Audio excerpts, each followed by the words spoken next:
Hi everyone, John here from All Miniatures Great and Small, and today's Flames of War unit discussion is going to be something a little bit different. It is I'm going to be talking about a Soviet command card for Bagration, and this command card is called Decoy Tank Company. I'm going to be using it in an upcoming battle for a Patreon, and so I thought I would do a quick unit overview of what exactly it brings to the table. First, the card itself is called Decoy Tank Company. It's interesting because it gives you lots of options in how you field this Decoy Tank Company. The Decoy Tank Company can include a maximum of 3 tanks. So it could have 3 tanks in it. They could be, in those 3, you could have 1 Tiger, or you could have up to 3 Panzer IVs, Stugs, or Panthers. So you could have 3 Panthers, 3 Stugs, or 3 Panzer IVs, or you could have a Tiger, a Stug, and a Panzer IV, and so on and so on. Or you could just take 1, which I'm going to be doing in this battle. I painted up 1 Russian Tiger. It's the best looking Tiger I think I've ever painted because it's green. I will be painting up some Stugs and some other things, but I wanted to start with the Tiger just because it's cool. I don't necessarily think it's a particularly great unit or a game-winning unit, but we're going to see. I haven't played the battle yet with it. So what does it cost? It costs 8 points for a Tiger. So it's going to be, it's a pricey investment. It's almost a tenth of your points if you're playing a standard 100-point battle. But you do get the normal Tiger stats, except your motivation is a 4+. The skill is a 3+. And the Tigers hit on a 3+ as well. So it's the equivalent of trained. So it's pretty easy to hit. Now the nice thing is, though, that these Decoy Tanks get the Spearhead rule. So they get the Spearhead rule, and they do not get the Stormtrooper rule, which is a German specialty.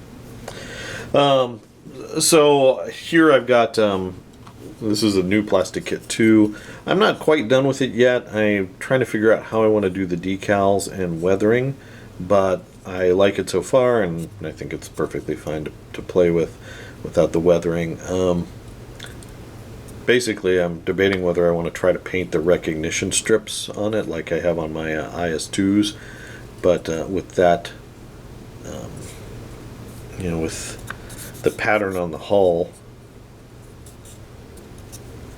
Zimmerite, that might be a little bit challenging. But overall, the plastic kit is really nice. So what does a captured Tiger give you on the table? Well, if you're using the Spearhead rule, you basically put it down in your deployment area, then you move it once within, and there's a bunch of rules that dictate where it goes. And I guess the Tiger's now 10-inch movement, so that's not as bad as it was in version 3. So you move it 10, and then you can expand your deployment area using that new bubble that the Tiger tank creates. Probably more like a Stugs would be better. Like, I think if you wanted to include a Decoy Tank Company, 3 Stugs might be a good choice, just because front armor 7, lots of shots. But this is giving my list some anti-tank 14, which I think will be helpful. I think that with you have all the normal disadvantages and advantages of a Tiger. The problem facing Germans with a captured Tiger is there's a lot of AT-14 on the German side, with Panthers and their own Tigers and so on, and even higher guns when you're starting to add German Bagration units like the Elephant. So the front armor 9 on this bad boy isn't that great. I mean, it's better than a 6 or a 7, but these guys are going to punch right through him, particularly if you're infiltrating him forward, you're spearheading him forward. He's probably going to be at short range of whatever shoots at him. Against a matchup against something like a Stug is much better. Stug has a AT-11 versus the front armor 9 of this guy. AT-14 is going to blow through that front armor 7. So those kind of matchups against medium tanks, a Tiger is just a bully. But it really depends on what your German opponent is bringing. Either way, beyond the spearhead trick, just treating this guy as some extra firepower, AT-14, he's like a rapid-firing IS-2 is the way I'm going to think of him, and probably the way I'm going to treat him. So there you go, guys. That's just a really quick look at the Decoy Tank Company command card for the Soviet Bagration list. Again, I'm going to try it out in a Patreon battle and let you guys know how it goes. And if it's successful, hopefully we'll see some variation of this in additional lists as well.